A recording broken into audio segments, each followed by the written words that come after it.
Welcome to Conversations with Therapists, the podcast where we explore the transformative power of therapy and unique journeys of the therapists who make it all possible. I'm Shifra, and today I'm here with Daniel as we dive into meaningful conversations with professionals who are changing lives, one session at a time. Today, we're thrilled to introduce Ginny Paige, a licensed clinical social worker who works with adults and children across New York, Massachusetts, and Vermont. Ginny creates a space of acceptance, kindness, and compassion in her therapy practice. Today, we'll explore how understanding the nervous system can empower clients in their healing journey and how Ginny uses this knowledge to help in her therapy practice. Let's get started. So let's get started by getting to know you a bit better. Can you let us know what inspired you to become a therapist, and how did you decide to specialize in working with adults and young children? Yeah. Hi, Daniel and Shifra. Thanks for having me. I'm happy to be here. At the risk of sounding cliche, I've always thrived on helping others. Early on, a teacher told our grade school class that sometimes sending a quick, warm smile or an understanding gaze to a classmate who looks like they have a lot on their mind can really result in them feeling maybe just a little less alone or a little less overwhelmed.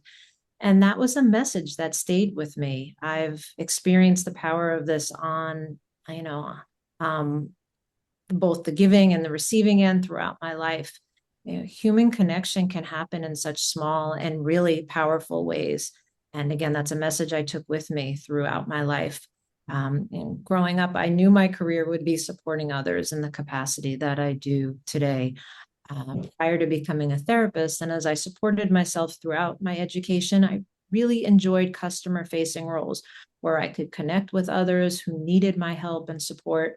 It could be from checking out their purchase or just giving them a space to feel seen or heard if something went awry with their purchase. I was often put in the return section of the store that I worked in to help people get what they needed. And I enjoyed that, where a lot of people didn't. Being of service to another for me has always been paramount. For adults, I enjoy working with adults of all ages. I specialize in grief and loss, transitions, anxiety, and relationships. And sometimes these challenges show up in different ways based on the person's life stage, but overall at the core, they're similar. And regarding my work with kids, early in my career, I was a school social worker in the city, and I felt like so many kids, for example, with these acting out behaviors, according to teachers, were just constantly misunderstood and shut down. And my job was to stop the behavior. And although I didn't have the words or the knowledge to really understand it on more than an intuitive level back then, I wanted to provide a safe space for these kids to share what was happening underneath the external behaviors. Today, we call this a brain-body approach, and Mona Delahook and Lisa Dion are two amazing therapists bringing this into the mainstream. So a lot of my work with kids is greatly influenced by their research and their expertise. It's also amazing how your work spans different age groups, because I'm sure that with adults and children, there's completely different needs for each kind of person. And I was wondering maybe if we could go into a little bit about your approach to therapy and what you hope your clients experience when they are working with you. Yeah. My approach is, first off, it's warm, it's welcoming, and it's authentic. And for me, that's the foundation of the therapeutic relationship. I honor my clients, and I think it's not easy for a client to be vulnerable, really vulnerable. So I take great care in providing the space and structure to allow that to unfold. And I honor that each and every session. I always remember it. My style is non-judgmental, it's collaborative, it's level, it's engaged. And while I understand and respect the importance of diagnosis for creating a treatment plan roadmap, I also don't encourage clients to identify themselves by their diagnosis. So for someone to say, I'm anxious, I'd rather encourage working towards a more self-compassionate approach of, I'm struggling with anxiety symptoms, or I sometimes or often experience anxiety. So that's a really subtle but really powerful reframe here. Part of my style is based on having felt really uncomfortable, not good, in the company of a variety of healthcare providers over the course of my life, who I perceived as having a more stoic and a less engaged approach. We all have a personal style, and I don't want that statement to be interpreted as judgmental, but it really informs how I do my work. I've spoken to just too many clients who actually feel relieved if they encounter someone in the healthcare system here who is kind to them. Kindness and respect should be the norm, right? So again, that really drives how I work with clients. It's really important for clients to feel that way. I think it's a really great approach. So it's really clear how much care and attention you're bringing to your practice and your work. And I was just wondering, what's it like nowadays that we're doing online? You're doing online therapy also, and you're not just working from your office, you're also working from in other states online, including Massachusetts and Vermont. So what's your experience been like in conducting these virtual sessions? How does that impact the relationship with your clients?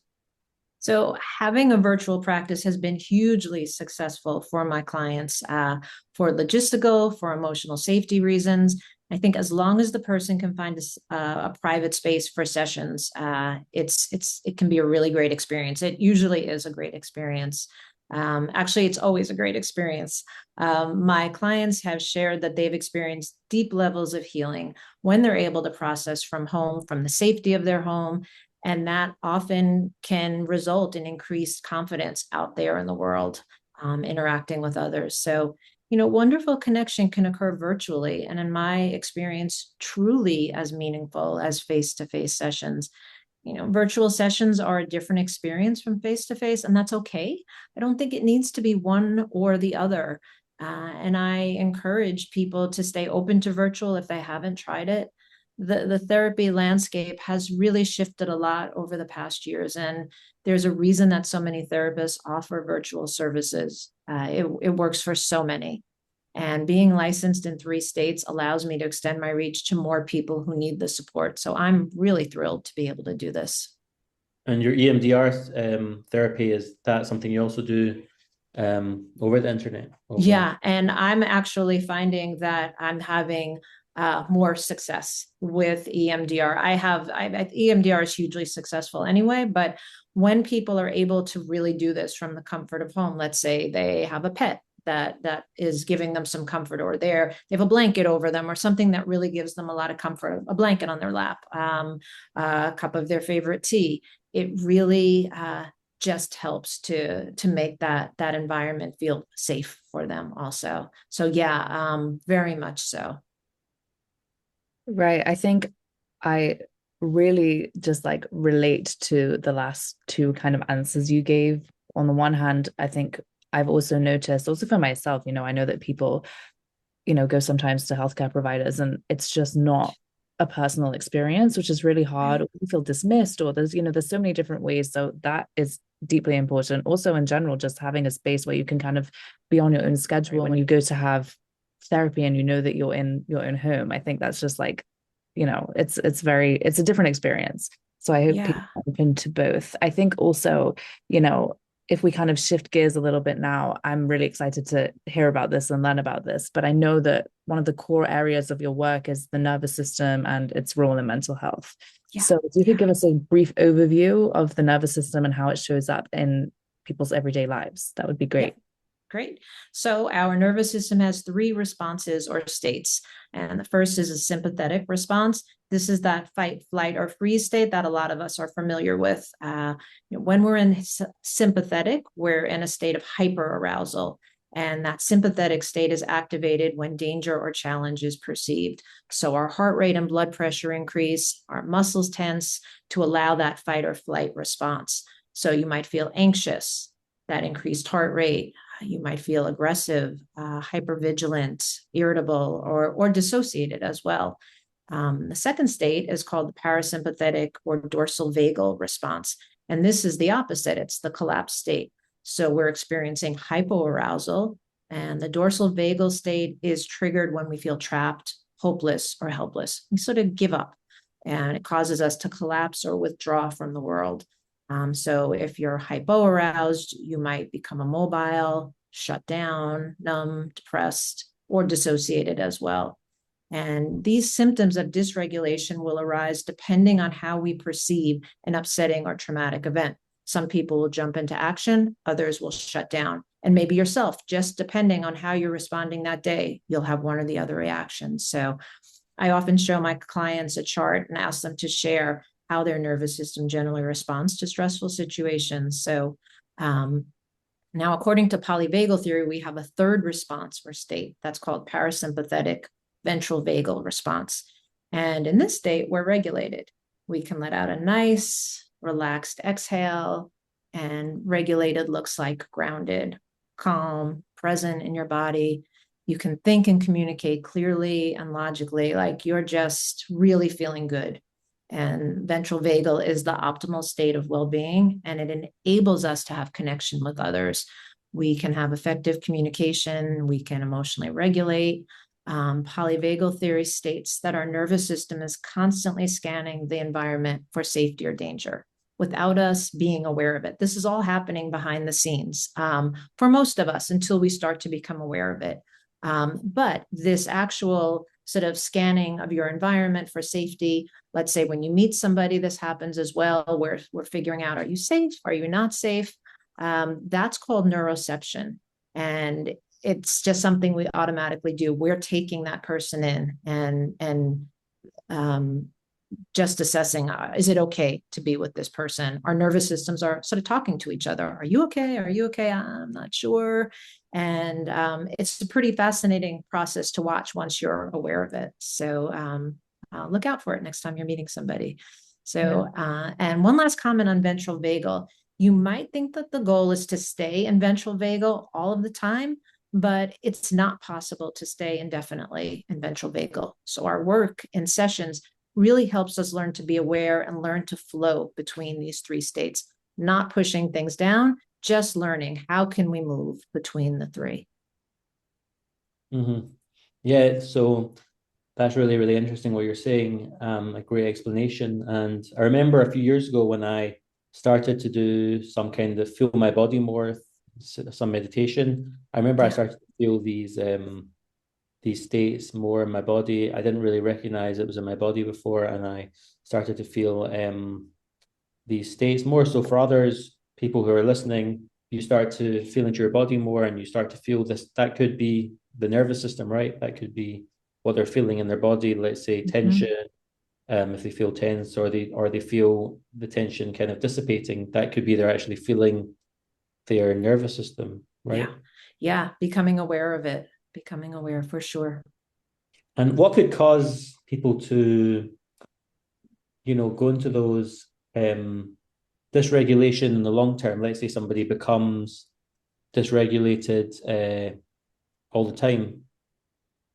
What would be the cause of that? So I think that's different for everybody. I think it could depend on the environment, the situation the person finds themselves in. If it doesn't feel safe, it could be relating back to past experiences that are just sort of somehow showing up in the nervous system, whether it's like a direct link or somehow it's bringing that person back. But it's hard to know. I think it's different for everyone, right? Sometimes it's not trauma. Sometimes it's just something the person just isn't feeling safe enough to proceed.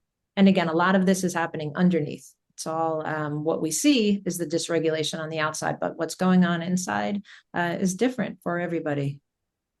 Interesting. So what would you say for somebody who's starting to notice these patterns? Let's say they're doing meditation, or they just start to notice, feeling too hyperarousal and it's unpleasant.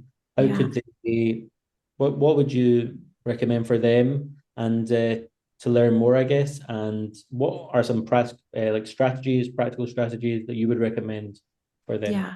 Yeah. So getting to know your nervous system is a great way to start. So stepping back and saying to yourself, wow, I'm feeling really, for example, anxious. What's happening here? Just stepping back and really having a conversation with that nervous system. What's happening here? Getting curious and deciding how you'll manage that situation. So, for example, this anxiety. So our ultimate goal is to be able to let our nervous system know, thanks for the heads up, nervous system, but I got this. So that you're beginning to manage your nervous system rather than your nervous system managing you. It's a process. It doesn't happen right away. And it's work I do with all of my clients, whether their goal is general anxiety management or processing traumas or everything in between. So to be able to connect to self, to learn to do that and take charge of your nervous system is so empowering, and often ultimately can result in a decrease in symptoms. But keep in mind, we're never looking to push down those big emotions, but rather hear what they have to say to us. Maybe they are keeping us safe because we need to be kept safe. Maybe it's none of it is to be pushed down.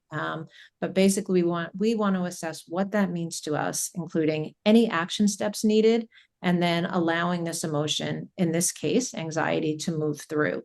Our goal is to get our nervous system to be alert and relaxed rather than alert and tense. And I help my clients get to this place through a lot of mindfulness work.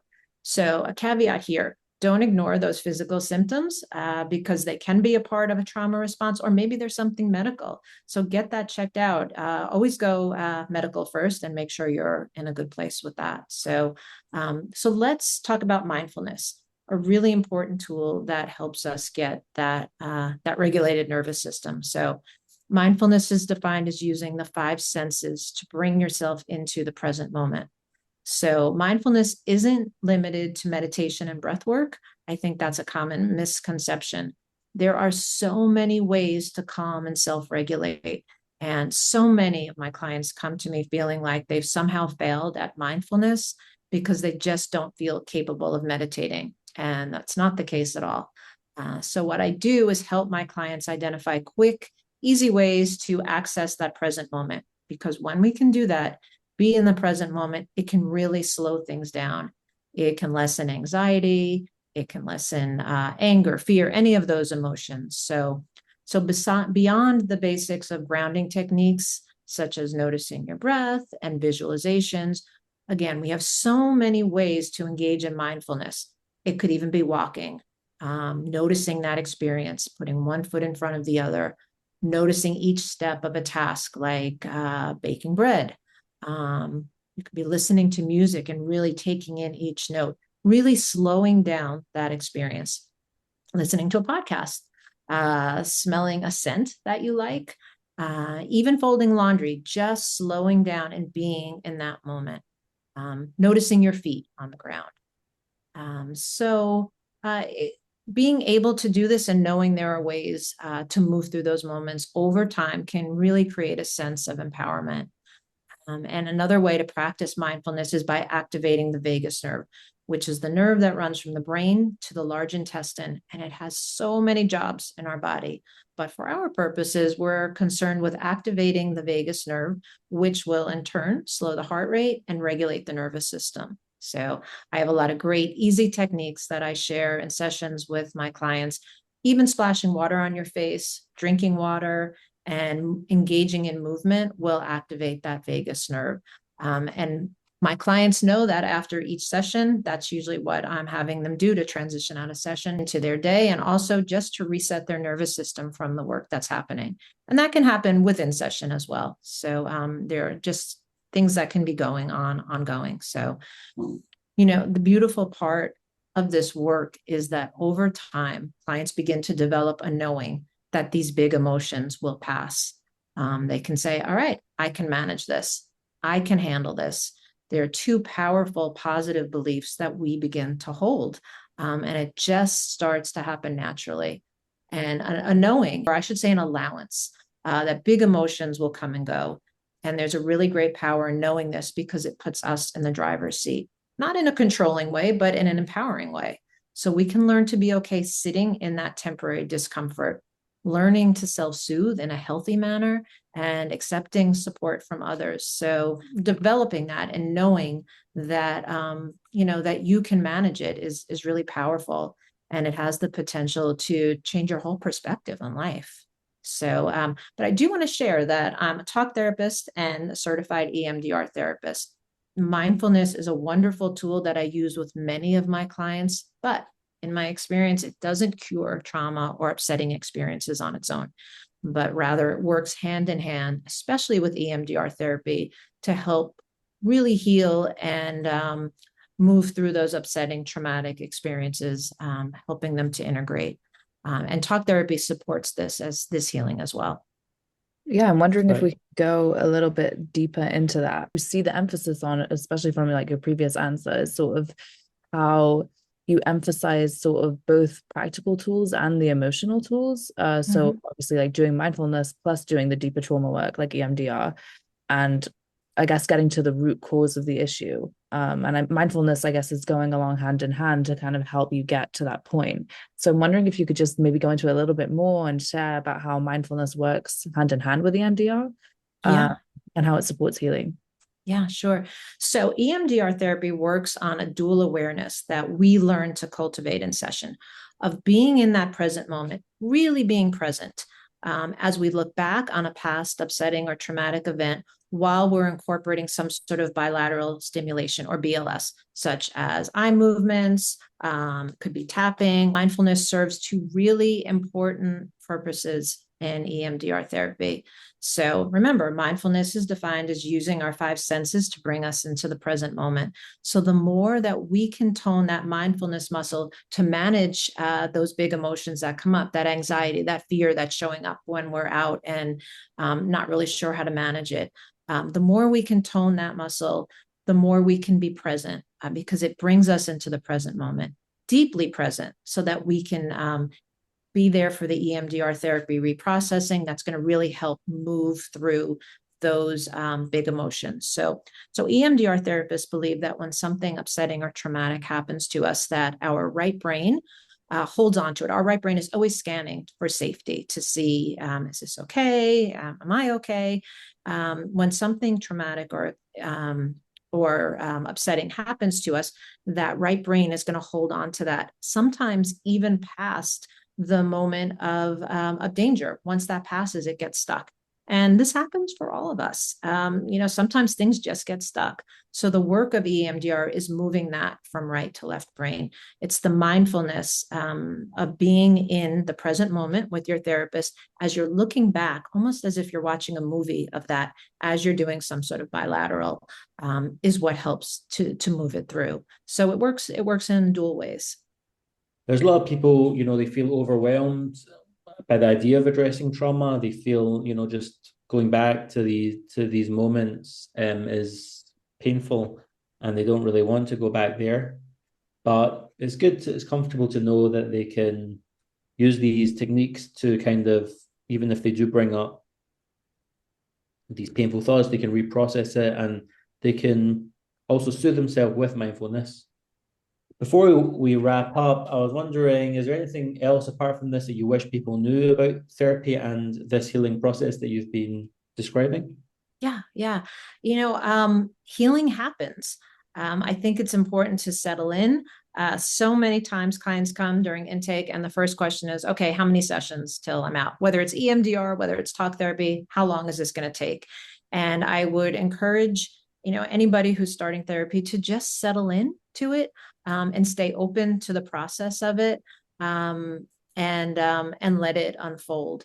And I think a lot of times these unrealistic expectations come from a lot of content that used to be online. I'm not finding it as much anymore. But for example, with EMDR, like X number of sessions, you'll be done, which just isn't the case. It could maybe be several sessions, but very often the way we deal with a trauma, if somebody comes in for a specific traumatic event, a lot of times it's based on how they've dealt with past traumas and how integrated those past traumas are. And for a lot of us, it just builds up over time. And I want to say a trauma or something upsetting that happens could be as small as walking in a room and feeling like people are, just laughing at you or sneering at you or just judging you, to something as extreme as war, a plane crash, and everything in between. So anything can get stuck in the nervous system. So, for example, two people could witness a really difficult, really horrible car accident. And one person they're both going to be upset, but one person is going to shake it off over the day and say, oh, wow, that was really tough. and it's going to integrate and they'll move on. And for the other person, they could get a full-blown PTSD from it. So doesn't mean one nervous system is stronger than the other. It's just how it moves through. So we stay patient, and we allow this to unfold.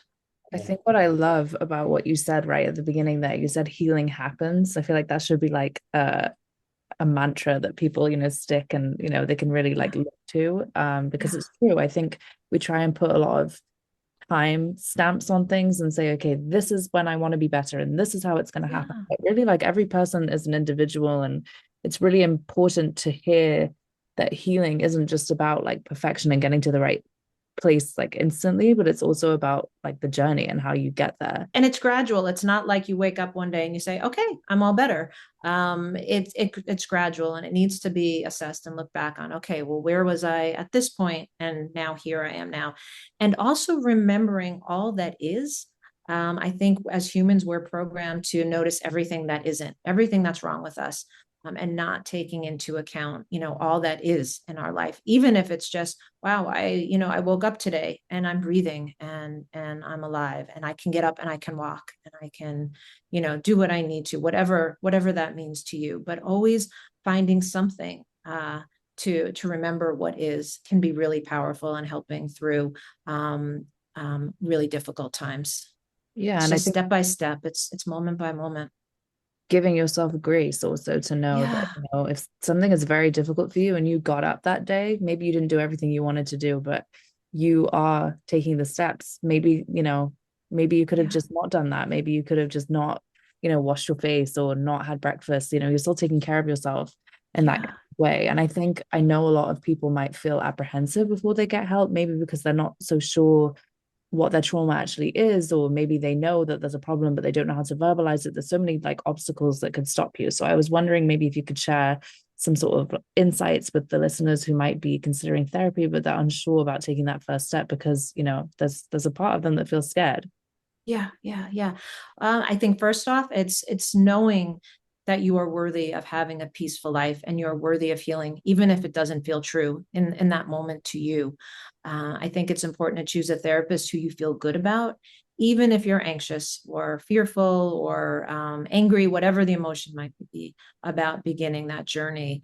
And I think therapy is a great time to begin to learn to trust yourself, and knowing that while trust really takes time to build in a therapeutic relationship, if that therapist doesn't feel like a fit, you can always choose another. You're not stuck. It's always up to you, and it's always in your own time. And I think that's an empowering belief that that I invite everyone to consider in their lives. Yeah, I think a lot of people will feel reassured about hearing these ideas. Yeah, and therapy is a space where they can take things slowly, one step at a time. So for everyone who's listening, if you've been inspired by what Ginny shared today, and if you're interested in learning more, so please don't hesitate to visit her at her website. And we're going to put a link in the description below. Ginny, where could people find other information about what you offer? Yeah. So I can be reached by phone or email on my website, Ginny Paige, LCSW.com. And you can find a list of my services and my blog there as well. I want to just take the time to thank you, Ginny, first of all, for coming and being on the podcast, but also for being so articulate in the way that you're explaining sort of how people can get help. I think it's really important. I think people don't always know what resources are available to them. And sometimes the only thing people can know is, I don't feel right. Something doesn't feel right. They might not know how to explain it, which makes a lot of sense if you've never been told these are the things you're feeling and this is why you're feeling them. It is so helpful, even for someone to stumble upon this video and kind of hear things that maybe they'll say, oh my gosh, I really relate to that. And that's something that I'm feeling myself. The second you start to feel like people understand you, the easier it gets to sort of ask for help. And I think just by coming here and kind of giving your insights, that in itself is going to be very helpful to people. So thank you so much for coming. And we hope to have you back on the podcast soon. If people are interested in getting in contact with Ginny, we're going to put all of the information down below. And thank you so much. Yeah, thank you, Shifra and Daniel. Thank you, Ginny.